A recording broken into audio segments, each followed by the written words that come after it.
Hey everybody, welcome. This is the Scully Effect panel. Hey, 25 years of a feminist icon. Let's give it up for Scully and Gillian. I'm Amy Imhoff. I write for a number of websites focused on women in media, including Legion of Leia, The Mary Sue. I also write for StarTrek.com and do panels on women in Star Trek.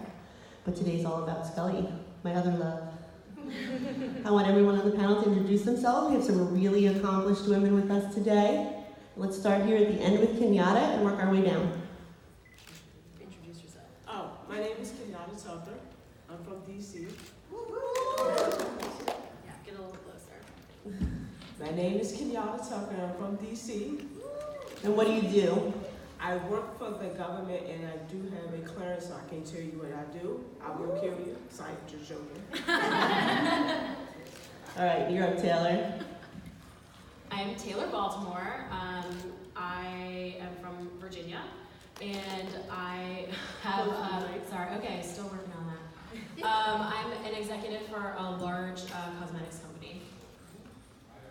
I'm Julie Cain, and I'm from Chattanooga, Tennessee, and I'm a forensic autopsy technician. The real life Scully is in your presence. I'm Alexis Kent. I was born in San Francisco. I live in Sonoma County. I'm an attorney, and I've been practicing law for 9 years. I've been told that I should introduce myself in a specific way. So my name is Luz Rosines, medical doctor. I'm a pediatric radiologist. I'm born in Brooklyn, moved to Houston, so wish for the New York and Texas people. So as you can see, we have a great group up here today to talk about Scully. I wanted to foreground the discussion a little bit with kind of talking about how Scully impacted everybody personally, but before that, I just wanted to say like the TV landscape in the 90s when the X-Files came on and when Scully was being conceived and written by the creative team, you know, we kind of have to think about what was on at that time. You know, yes, there were Murphy, Brown, and Dr. Quinn, but it was mostly Home Improvement, Seinfeld, Coach, Frasier, Baywatch, Full House, and Fresh Prince of Bel-Air, which are all male-driven. Obviously, we all love them, especially, you know, Full House has a special place in all our hearts. But it's really interesting to see what the landscape looked like when Scully came along. We were really starving for this kind of awesome woman of STEM, right? So she has this law enforcement, but she's also a medical doctor. You know, she came first. You know, Captain Janeway on Star Trek Voyager, she came 2 years later in 1995. She is my personal, yes, a Trekkie, thank you. So Captain Janeway and Scully were my two biggest influences in high school. And then Buffy came in 1997. So you can really see that Buffy as being like a direct result of the success that Scully was enjoying and Scully had started. But I wanted everybody to talk a little bit about how Scully impacted you personally when you were growing up and you saw that as a teenager, and maybe how you carried that into your adult life and into your professional career. So let's see, I'm gonna call on somebody, right? Let's call on Julie first, because she's the real life Scully. Let's be legit. Okay, so when the X-Files came out in '93, I was actually in college. I was a little bit older than a teenager. But the show impacted me so much that I actually changed my major drastically and decided to go into criminal justice, behavioral sciences, and a forensic science career. So I would say she had a tremendous impact on every aspect of my life. This is getting silly with the microphone. Anyway, and we also forgot to do one very important thing when we started, so we're gonna do something special today for Scully. 1, 2, 3, everybody. Scully never got a desk. We're giving her one today, and I want to thank everyone who supported the Scully's Desk campaign because you guys are the best, and Scully totally deserved a desk, and we will be able to, you can come up and buy these from us. I have 18 of them after the panel, but we wanted to make sure that we included Scully's Desk as part of today's panel. Hashtag Scully's Desk. Hashtag. All right, Dr. Rosines, you are up. I was 11 when the show started, so I was in kind of those peak formative years that can kind of really affect a young girl and how they look at look into themselves and what they decide is important in their lives. I was always a really big nerd. I was very geeky. I was lucky that I wasn't really ever really made fun of it, but seeing Scully's character on TV made it cool. It made it okay, and it kind of said, you know what, it doesn't really matter. Here's this character being portrayed on TV, and she's a doctor. That's what I want to do. And so it just kind of made it okay to be essentially who I am and who I eventually became. And okay for you to be interested in science as a girl. Correct. Yeah. Correct. Kenyatta, how about you? I was 10 years old when the X-Files first started. Most of my family worked for the government, but I didn't really want to work for the government, but then I started watching the show and got interested. And now it's just amazing because now I work alongside with the FBI too, with background investigations, and I never thought I would be a part of that process, but I got to experience to get people arrested a couple of times, so that was cool for me. I mean, whatever they had on their forms and stuff, and I was like, okay, can you come up here and sign some papers? But the police was with me and they got them arrested. I was like, bam, you're arrested. Alexis, how about you?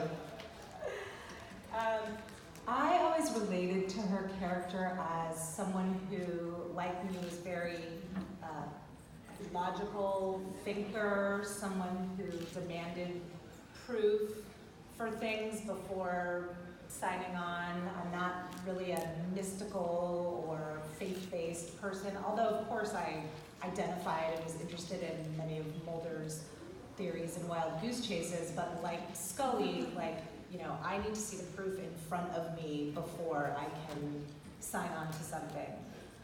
And also a way that she affected me personally is I've always had a soft spot for redheads, and I think it's because of her.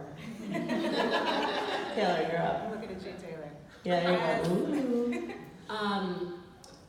I started watching the show when I was 11 or 12. I won't tell you what season that was because then you'll know how old I am. And I already told you I work in cosmetics, so you know. That's privileged information. Yeah. So, I have a career in a very different field than a lot of the women here because I grew into an executive role and in a leadership role where I primarily lead women. And growing up, I remember somebody telling me when I was so in peak, throes of obsession at 12 or 13, why do you like Scully so much? She never smiles. And I was like, that's exactly the point. You know, that's exactly the point. And so for me, I always looked to her as a role model. And the most important thing for me was that Scully never compromises her beliefs or her integrity to do anything. And I have always tried to keep that in the forefront of my mind as my career's grown. As for me, I got my master's in English literature in 2012.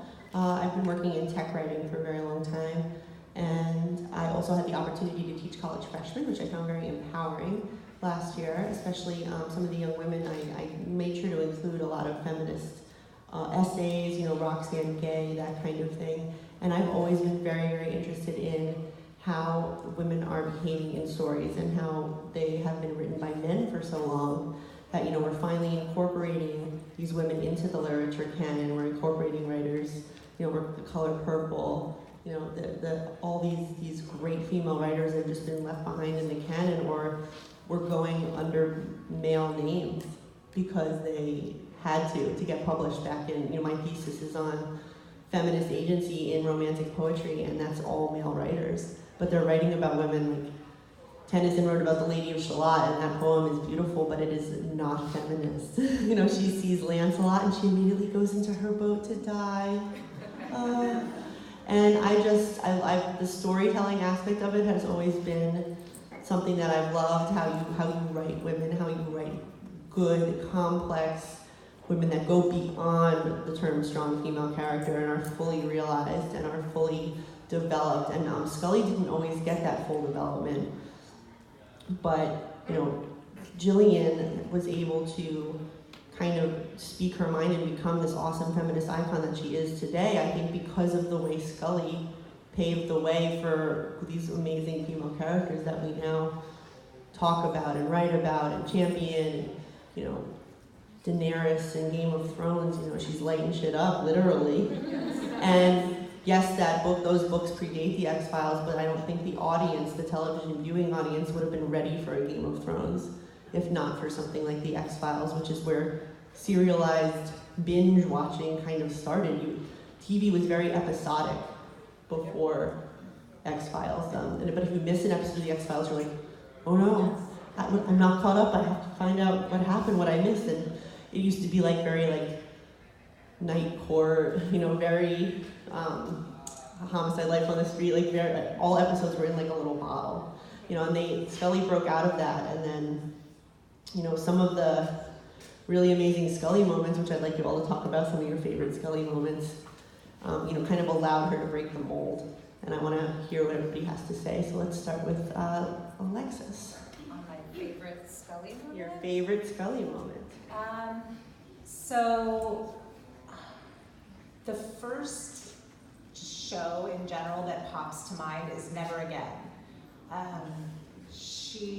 Because we get to see that like sort of impulsive tattoo getting, drinking, sexual side of Scully, and I really identify with all of those things. Not super impulsively, but I did get a tattoo of Gillian's autograph yesterday. She comes up to Gillian's like, you can sign my body now. Yeah, I did not ask her to lick it though, which I really was thinking about. So, that show for me is always like, and also Jodie Foster, but that show for me is always what I reach back to in my mind is just the overall favorite Scully moment. And when she, you know, when Mulder's like, you did this without me, and she looks back at him and is like, it's my life, Mulder. And why don't I have a desk? yes. That episode is like. And I mean, there are a zillion favorite Scully moments, but one of them I have, I'm pretty sure, is one of yours. So Thank you. yeah. Julie's in you. Like her, I have tons of favorite Scully moments.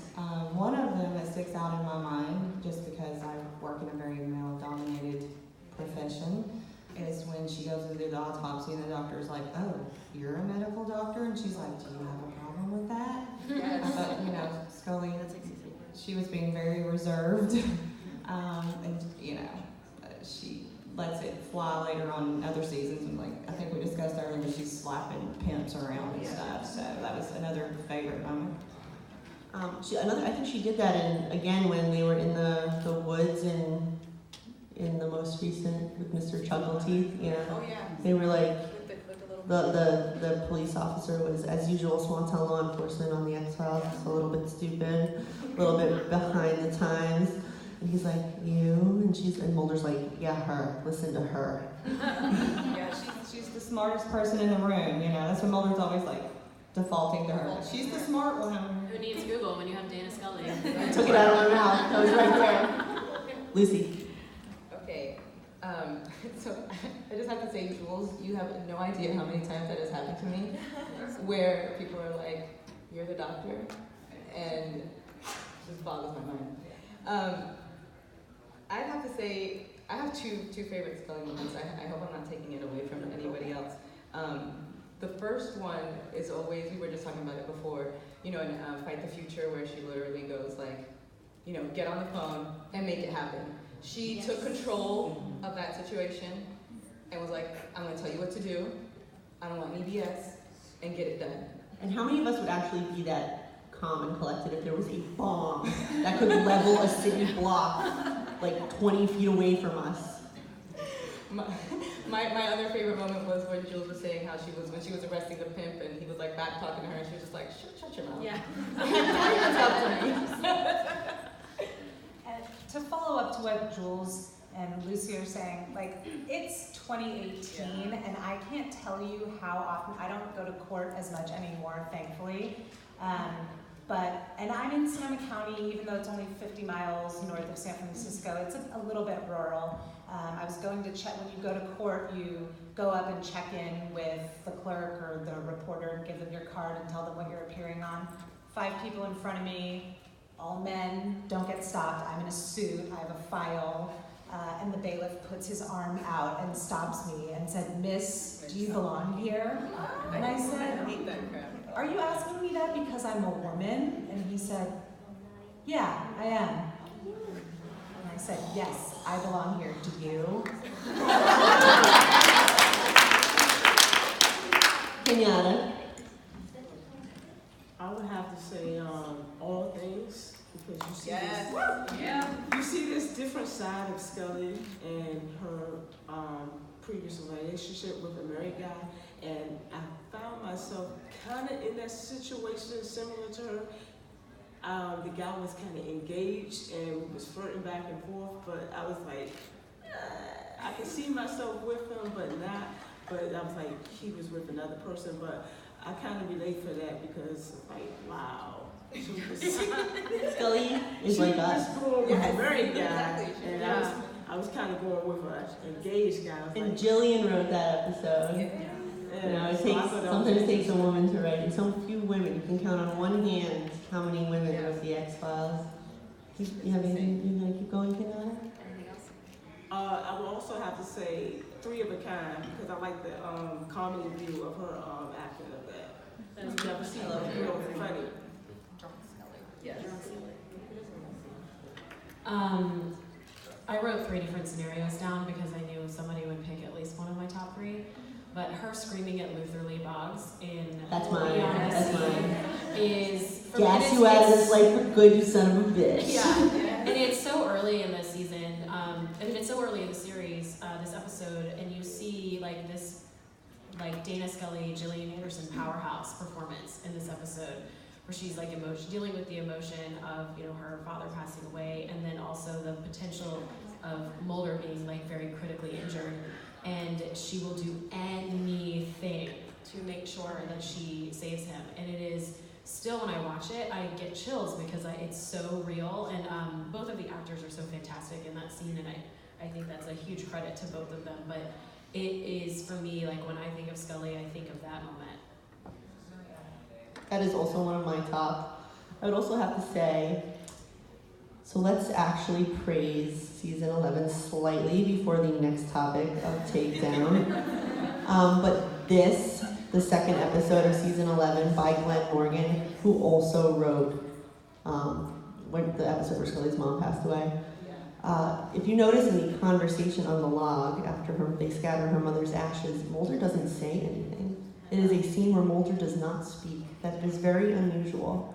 And they let Scully kind of talk about where she is emotionally and what she's. And I have to give a lot of credit to Glenn because that's an amazing scene.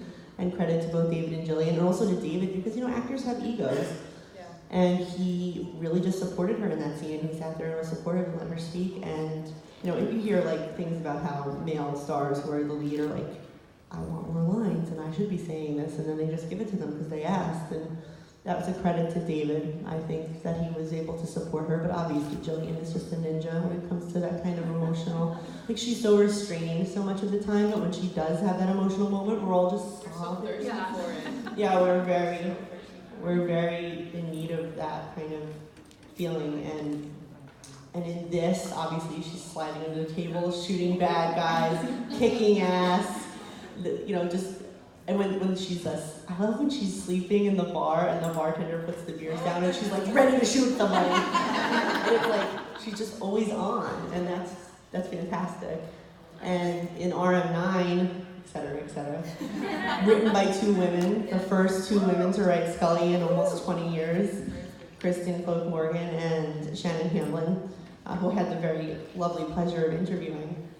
They just wanted to serve the story. They didn't want, I said, you put Scully in sneakers and you gave her a vibrator, and it was so nice to see that she had she had needs. It's nice to see that because they rarely showed her as having needs. They'd show Mulder with his porn addiction or like ladies hitting on him on a case, but Scully kind of was up on that pedestal. So that's a little bit of praise, I think, for season 11. But we want to talk about now So the fandom is largely female, right? A lot of LGBT plus representation in the fandom as well. But the show is largely written by white straight guys. And I want to talk about how that helped and how that hurt. So I think it helped in that a lot of the things that Scully does a man could just be the same character doing it. She was written like a man. It's kind of that whole, like Sex and the City's like, we're gonna have sex like men, we're not gonna care. That was the whole foundation of like season 1 of this cultural phenomenon. And to be able to have Scully being written like a man in law enforcement, like she said, she's questioned sometimes. But I wanted to have everybody kind of comment a little bit about on how you think it helped and how you think it hurt that she was being written by guys. Yes, Taylor, you may lead off. When I think about the show, and I think about the initial formation of Dana Scully, I look at this creative team of men who sat down and they were like, we're writing this female character. We are not going to cast her in the traditional way. We're going to go against the recommended casting choices from the network. We're going to choose this 5'2"-ish, little lady who we think is a fantastic actor. We're going to start this series off with a male character, treating her with respect as an equal. I love the play on that they did in season 3 with Reggie in the Lost Art of Forehead Sweat, because all of the comments that he makes about Scully, like that are degrading, never happened in the show. Like, so it is funny that they actually kind of commented on that, because she walks into the basement office and she's treated by Mulder like an equal, and that this is a partnership, and they work through this together. What does he say? Something like, when Reggie comments on that, he's inserted he into comments that. on her boobies. Yeah, yes he does. That didn't happen, and it's kind of like, it's an interesting call out. Yeah, it's an interesting call out, but to me, I feel like they were able to start off this series with, in a very non-traditional way. And this is why the partnership between Mulder and Scully works so well, because if you kind of look back, especially in the early seasons, Scully's character could have easily been replaced with a guy. Because there's nothing particularly gender specific about a lot of the things that she's doing, other than some comments here and there. But where I feel that it devolves and it starts to hurt that only men were writing the character is when we grow Scully into a character where she's dealing with specific gender specific issues like her fertility and her abduction and the results of that. And that's where we kind of get a lot of Scully being very different from episode to episode, depending on who wrote her, and some continuity problems, and it doesn't feel as authentic because they didn't explore that, in my opinion, in an authentic way. Well, and I think some of the male writers wrote Scully better than others, obviously, and James Wong, anybody knows me, I'm crazy for James Wong, and I love how he writes her. This last season in Ghoulie, amazing. He wrote some amazing material to show off Gillian's awesome acting skills. That scene in the morgue was just, how you could watch it and not be hysterical, I don't know. But as she has mentioned, it's not consistent. The Williams story is not consistent. Let's park There that are for a some second. continuity. We'll park that for a second. We'll come back. Right, but to go from that quality, you get a lot of whiplash because you're going from James Wong excellence, who writes her beautifully as a man, to other male writers that don't so much. Next panel, why it's important to have a show Bible. Yes.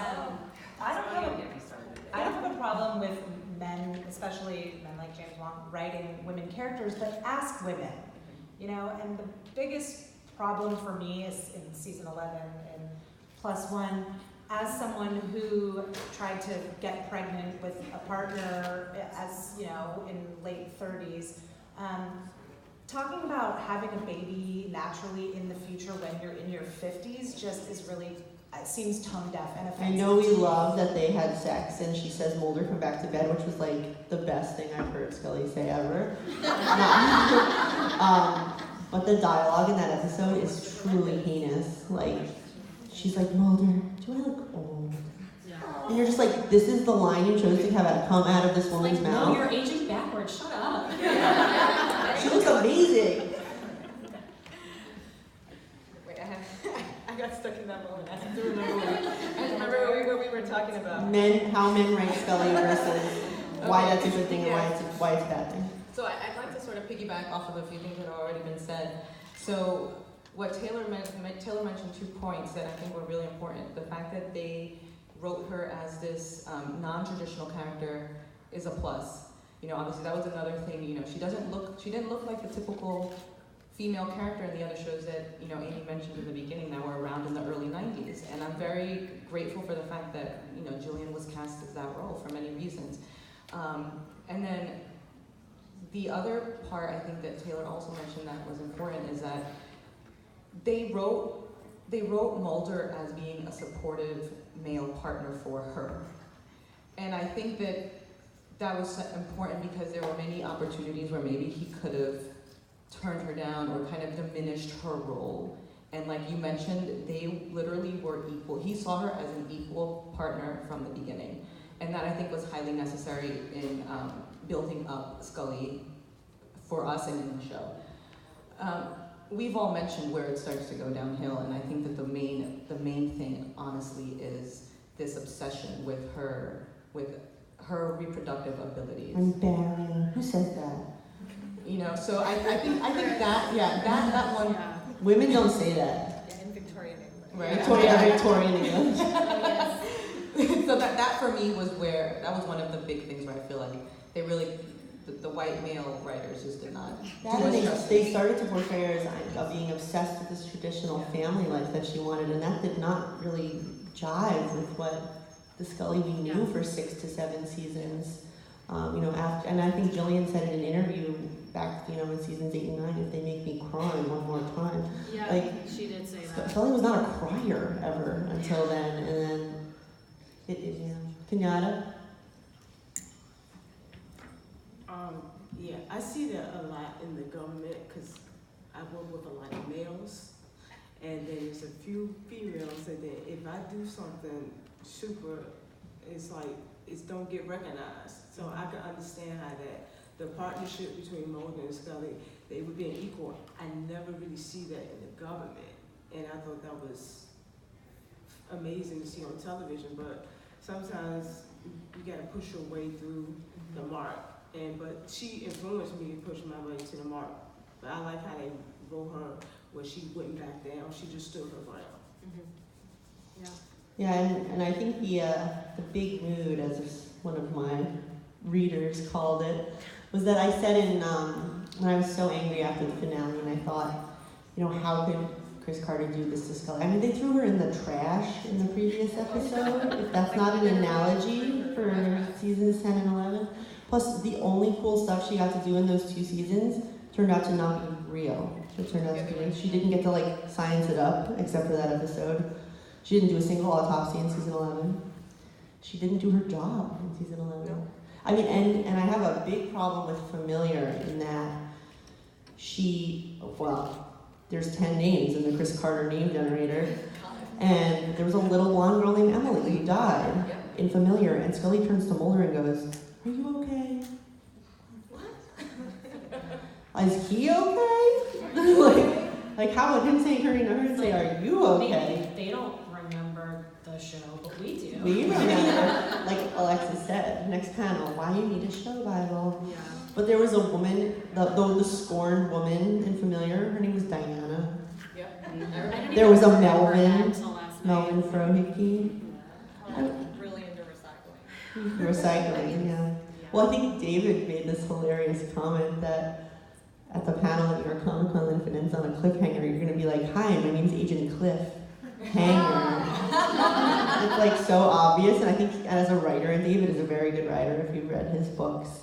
You know, he went to Princeton and Yale, it's a little, and he wrote some of the best episodes that we love for the shippy moments, you know. And I think as a writer, I think that bothers him. I don't think he would say that publicly, but I think it bothers him. But yes, the big mood is that I think Chris Carter is jealous of Gillian Anderson. Oh, yeah. I think he's jealous of her status as a feminist icon, of Scully as a feminist icon. Mulder is the surrogate character for him. I mean, there's no Mulder effect. We're here today to talk about the Scully effect, which has been studied. I mean, the Mulder effect is like very different from the Scully effect. But I mean, the effect he has on her. But yeah, I think let's talk a little bit about how primarily my anger with and the way I feel like he treated her was not giving her the script pages until the very last minute. I mean, as an actress on set, if you're in a 2 a.m. shoot on a dock in Vancouver and everybody's ready to roll and you get the script in your hand while you're in costume and full makeup and you read it and you say, so I don't get to see my son and I have to say I'm pregnant at 54 and then I cry and it's over forever with no kiss, excuse me. Let's comment on that. Who wants to lead? Lucy? Oh my goodness. I can see you, you're ready. Where do we start is the question on that. There's just so many feelings. I would just say the one thing that I was experiencing during that episode was it just sort of, it felt like a letdown. These are my personal experiences, was like, you know, we've been with this, a lot of us have been with the show from the very beginning, right? So when we heard that there might have been a revival, and it ended up being, you know, a lot of us got very excited. I personally was hoping that this would be a moment where certain unresolved issues would get resolved. Why did I think that? Did I not Why did I think that? Anyway, I set myself up for disappointment, honestly. We all did though. Right, but it really just felt like a letdown for the storyline. You know, it felt like a letdown, like you said, for Gillian. I feel like at that point when that was written, everyone knew that this was going to be her last episode. And like you said, this was how it was decided to finish for her. And in the era of Me Too, we can address that with the people who are going to speak after Lucy, but...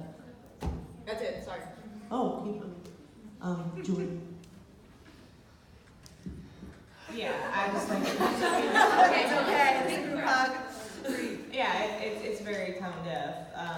But the thing I think that bothers me the most is that Gillian had said that for sure she's not coming back. And to have a character that is the feminist icon for a generation of people, for a generation of women, and a new generation. I have friends who have little girls that are like Scully Effect 2.0, you know. Knowing that she's not coming back, to not give that character the respect that Scully deserved, that Gillian deserved, that we deserved as being invested for 25 years. Yeah, I have a lot of feelings, and we could do literally a whole panel just on those feelings. But I want to hope and pray that the tone deafness was just accidental or. But you know, you really can't. I do think that he probably had good people around him that was saying, you know, maybe Me Too, maybe this isn't the environment that we need to be going here with this storyline. With medical rape is a big thing, and that seemed to be a theme for Scully throughout all the seasons. That her body was a centralized of the storyline, and it got really. Yeah, he doesn't view it as rape, and that's where I say the tone deafness comes in, because it obviously is. So that's what I'm saying.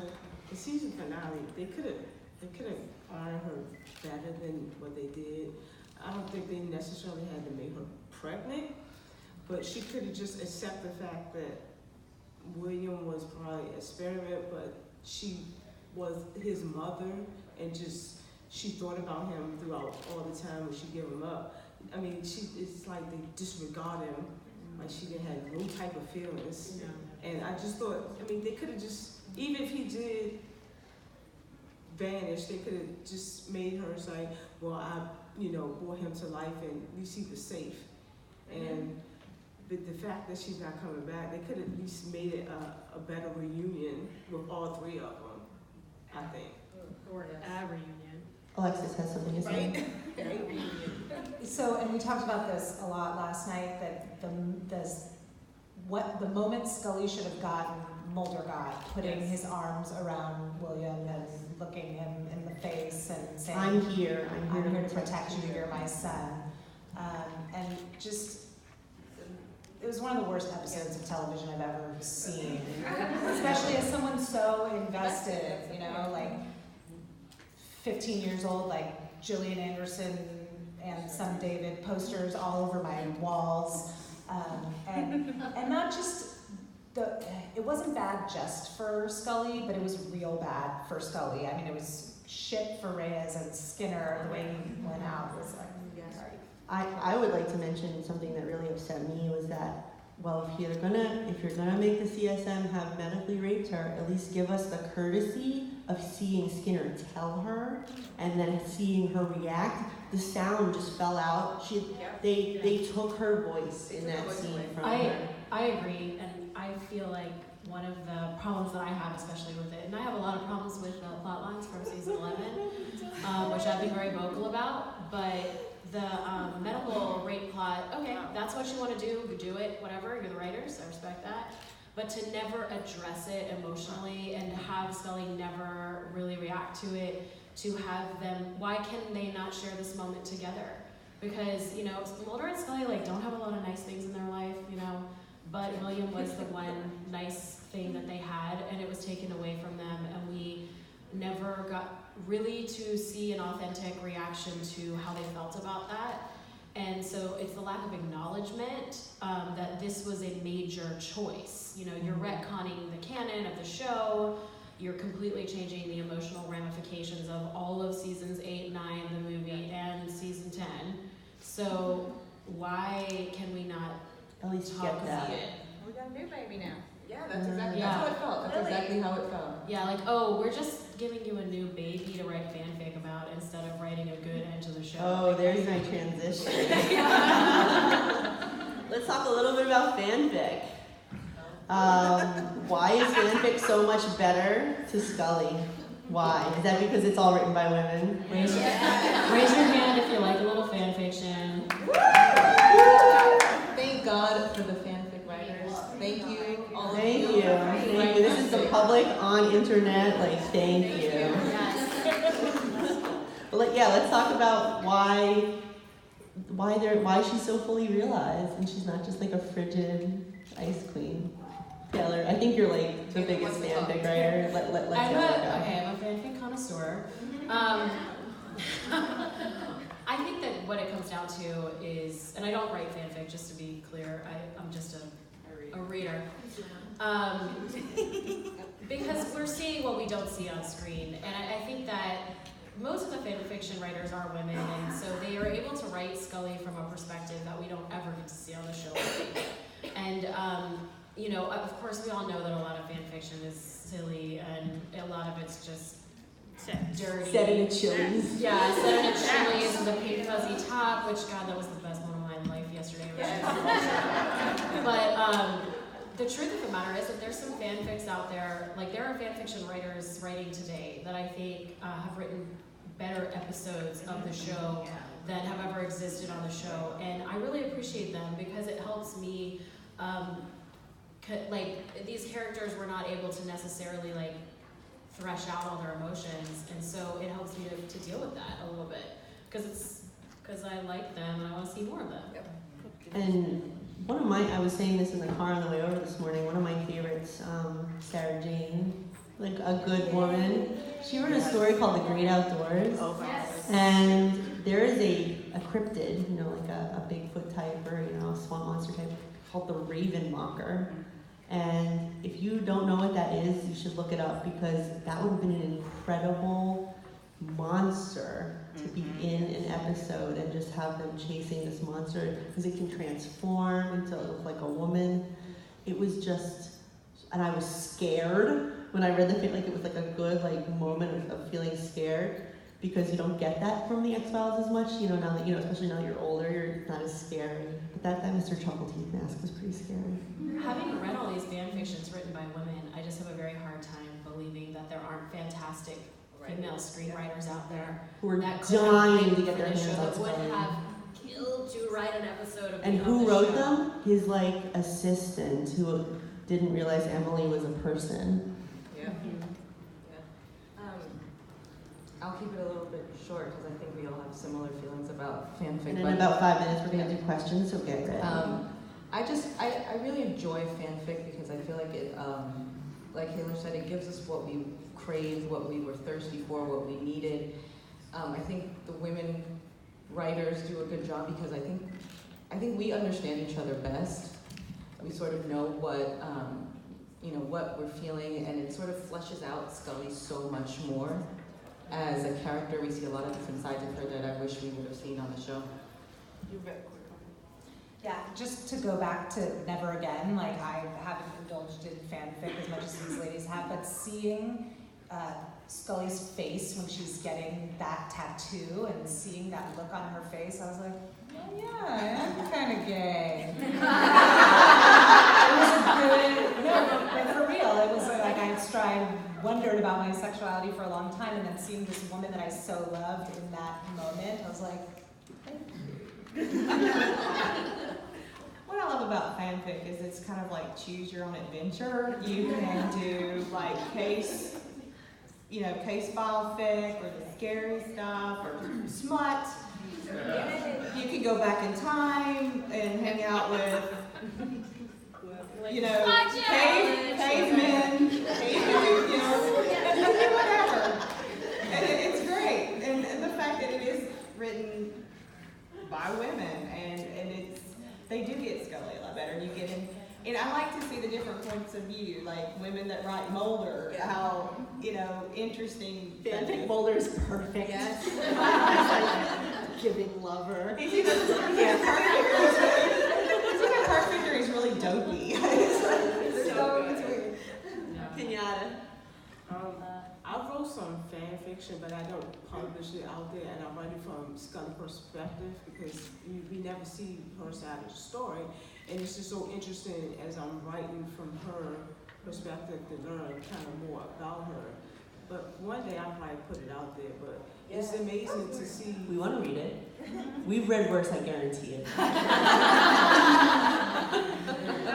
I do a lot of short story writings, and I always have wrote from her side of the point, and I put Mulder in there, but Mulder is easy kind of write. I can write about her, but she's so complex and everything. She has different layers of her character. So one day I'll probably put it out there, though. Yes. We're gonna open to questions. We have 15 minutes left. Oh, that's the first hand. Go to town. Just yell, and I can repeat it if you need to. I always felt, I'm an old fan, I always felt the Baby William line was lazy, was a panic move. Because everybody, when David was talking about leaving and all that, they threw that out there. And when you're in a panic move, then to fix the panic move, you do other panic things. So now William is a ping pong ball, or do we keep him, do we not keep him, do we do this, we do that. Let's talk about William. I care or I don't care. The whole line of I'm asking my partner to father a baby when you really didn't have, or you played with this thing of an emotional relationship with this man, and you're going to say, Raise your hand if you've been personally victimized by Chris Carter. I thought it was just, I see stuff on Netflix. I love Haunting Hill. The Haunting Hill. Stranger Things. That would be perfect for, some of that would have been perfect for, 10 especially, and 11. And it just seems like Chris is just. Yeah, let's talk about William. Who wants to go first? William is dear and near to my heart.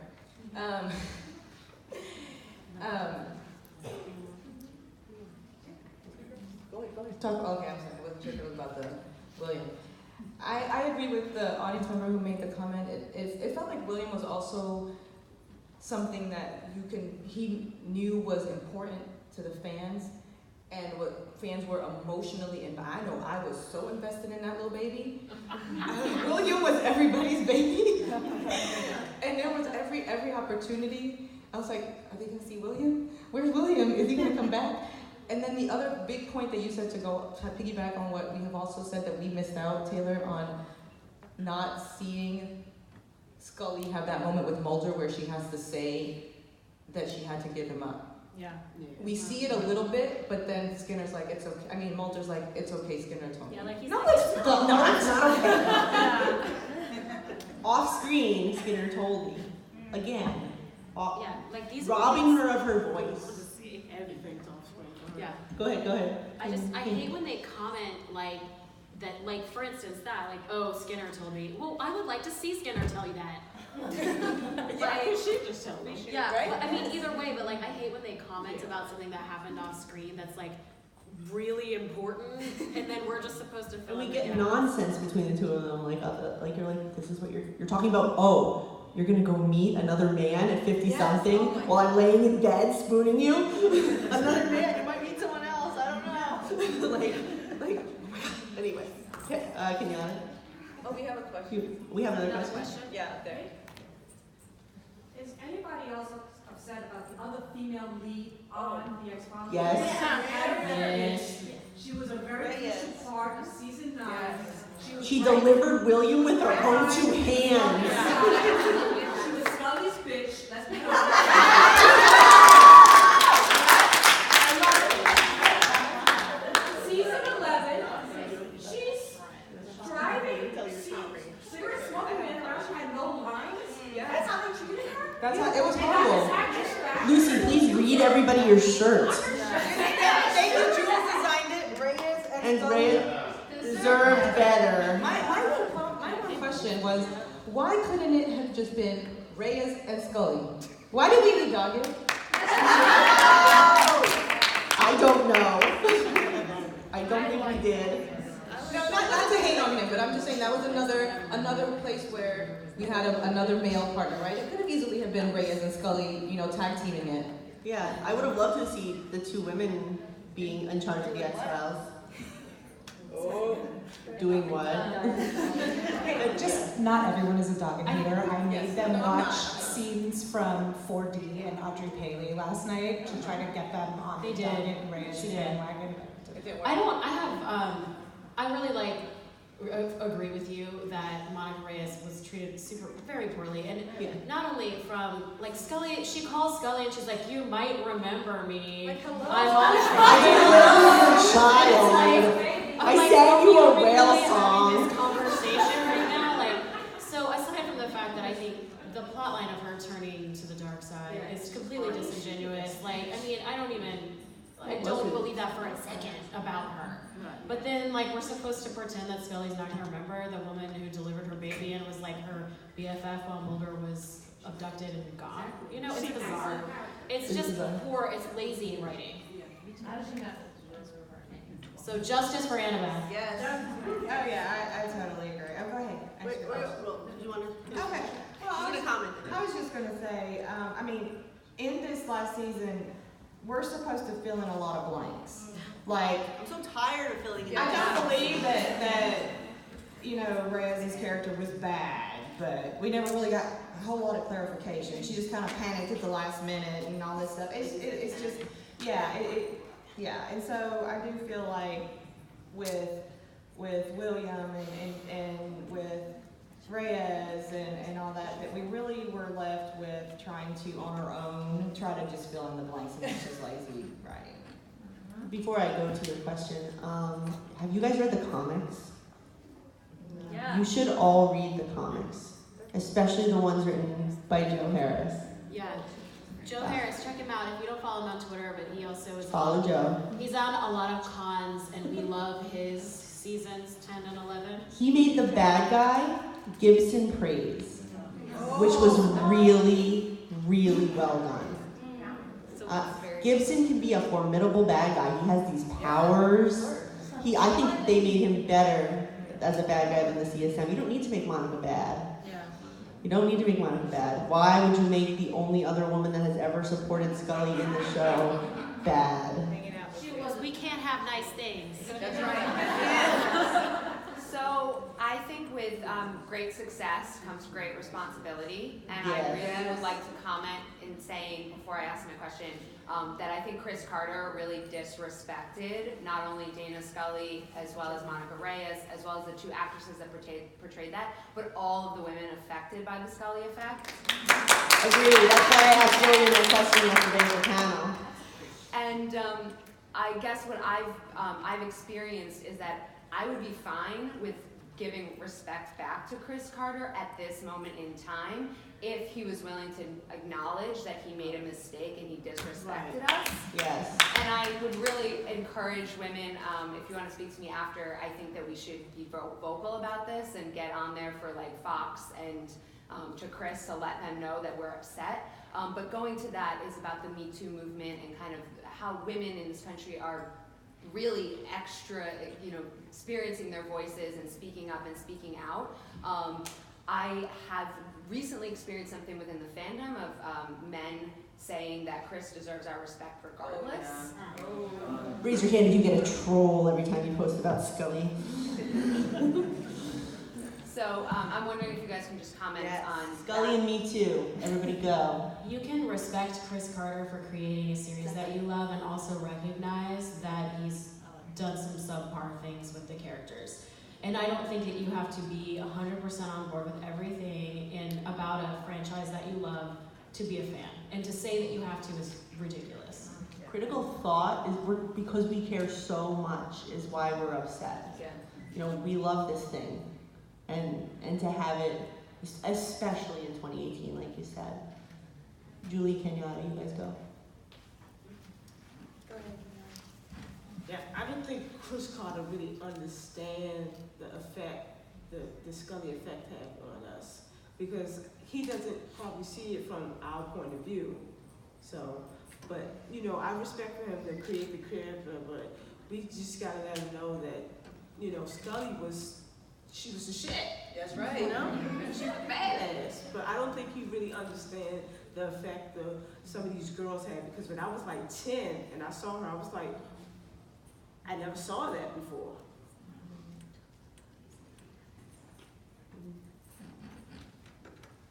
Just basically reiterating what they were saying, and I do have respect for Chris as far as creating a character that changed my life. I'm never gonna disrespect that, obviously, but I do feel like, and he did write some good episodes along the way, but in the last 2 seasons in the revival, I just feel like he dropped the ball, and like I said earlier, it's really, really tone deaf into what's going on in the world today for women. Especially because they did have criticism of Trump in like every episode, almost, for a lot of the episodes in 10 and 11. You guys please comment. Just, again, ask women. Like, Amy and I had this conversation. I'm like, does Chris Carter know any women? Or is he married? Yeah. And again, I posted a picture of from the TV Guide shoot of Gillian, David, and Chris in bed together. And Amy was like, no. Get Chris Carter out of that picture. Also it's pretty hot. But I do love him for what he gave us, but just give it to us and then stop fucking with it. It's like my friend Leslie, who does the Scientific Parent, she's really cool, and she said it's like the generation of women that Scully raised is now coming for her creator. Yes. And I was like, that's perfect. I'm stealing it. Real quick, Lucy, and then I see a hand in the back. I think we have 2 other people also, so I'll just be real quick. We got time. In terms of the Me Too, like Melissa was saying, I think, and Julie was saying, I think it was tone deaf. Especially being in the media industry, you're aware that this is a big topic now. Try not to make the last episode that you have center around a woman's reproductive abilities when she's 54. It's like a stick and a horse and it's dead. Like, don't beat us over the head with it. Anyway, Karina? I was just gonna say that I used to watch a lot of soap operas, and that whole storyline being pregnant at 54, it was like, did you watch a soap and just say, I'm gonna copy that? It felt very soap opera-ish, and I was like, it was atrocious and just awful. Next thing you know, Marlena's going to be possessed by the devil again. We have one right in the back. Go ahead. Hi, good morning. Morning. Can we talk a few minutes about Scully and her mom and her relationship? Oh, yes. Oh, Yes. another lovely, strong female woman. Exactly. And we love her. Scully's mom, in case the camera can't hear you. Okay. I was so disappointed when her mother died. And there was all this information that came out that, oh, she has a DNR and she didn't tell Scully. And I felt like it really just kind of attacked that mother-daughter. I mean, we all know as women how There's- complex that relationship is, but I mean, that's your mom. And the quarter. I still The love Quarter. The Quarter was based on something that had happened to Glenn Morgan. His mom died. And Darren Morgan and Glenn Morgan were brothers. And their mom died, and they found this quarter in her collection, and they had no idea. You know, I think it kind of, he told me that it was like, you know, I liked, it was moving to me and also like frustrating to me that she had this secret and we didn't know what it was. And I think that that's something, you know, I think it was more of a closure issue, like something like, I'm not going to get closure on this issue, and this happens a lot when parents die, that you might find something out that you're not going to get closure on. It felt very real, the sudden death, you know, that she wasn't aware and that she just died. I felt like it was wasteful to bring Sheila Larkin back for an episode and then not really use her. So that was disappointing. That was disappointing to me. She's very cool. Let's give it up for Sheila. Yeah. This is Maggie Breeden fanfic, by the way. I love fanfic Maggie. My one point that also I kind of feel was like a beating down on Scully again was the fact that they made Maggie, you know, pass away after having this like obsession with Charlie. Yeah, right. We never heard about what we never heard Charlie Strange. We never heard about him, and I think it affected Scully because we can see like why is she so like why does she need this Why is she phone asking call? for Why is Charlie? she asking for him over and over? I'm here. Like I think she even said something like this. Like, I'm here, Mom. I'm here, and she didn't even like acknowledge it. Yeah, It was weird. that part kind of hurt a little Fanfic bit. Charlie's cool too. Yeah, fanfic Charlie's great. We can do whatever we want with him. Just before we close out, there was definitely, Taylor brought something up that I wanted to address, in that, you know, when you're criticizing something you love, it can be really rough. And Avi from X-Files News is here today. And she wrote a really awesome piece on how disappointed she was with Chris Carter and received death threats. And that happens when you're a woman in fandom and you're struggling with how you feel about things. And then, like you said, these guys are popping out the woodwork saying, you gotta respect Chris Carter. What's wrong with you women? All you want is mushy, loving romance. It's like, no, we have like standards. And you don't meet them. But yeah, just like a quick couple of comments before we close out on how we feel about being women in this fandom and how we feel about interacting with that kind of opinion on stuff. Real quick. I have a 5 hard time seconds. sometimes. I feel like this great camaraderie, and I've loved being a part of Twitter X-Files because I've met a lot of women that I wouldn't have known before. Some of them are up here, and some of them are out there. And having a shared camaraderie of women that feel the same way has been really great, because in the past it has been, you say something and then, you know, some fans will just kind of shoot it down, and they tend to be men. I think we all have experienced that, especially on some of the message boards back in the day. It's even worse if you're a Star Trek fan. Yeah, so I really appreciate, I love that most of you are women and that you're here today, because I feel that love and the sisterhood, and I think that being a woman in any fandom is always kind of a little bit tough, and this is awesome. Yeah, so let's everybody tell the audience where you can find you guys and online or elsewhere, and then we're gonna wrap. I'd also say I love women, I love us, and I love this panel and all of these female people from Scully Effect. It's just amazing. It's a lot of love and support. You can find me on Twitter. I'm Luz X-Ray MD. I'm not on Twitter, but I'm on Instagram now, thanks to a lot of... As of last night, guys. Last night, Yellow Brick Girl. You can find me at LikeStar1013. I also have an essay about a 20-page essay about women in Battlestar Galactica coming out next month. And I'm writing a book on Scully.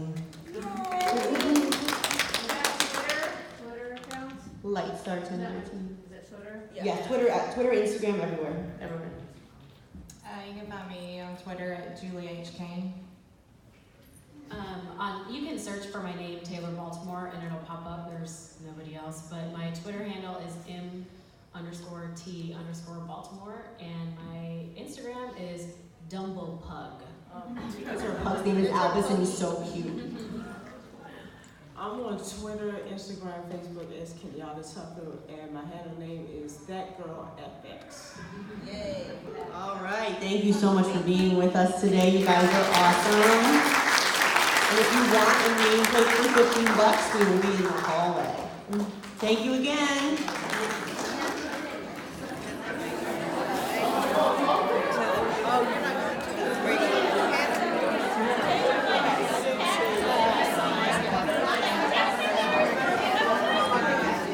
Today. It was good to meet you.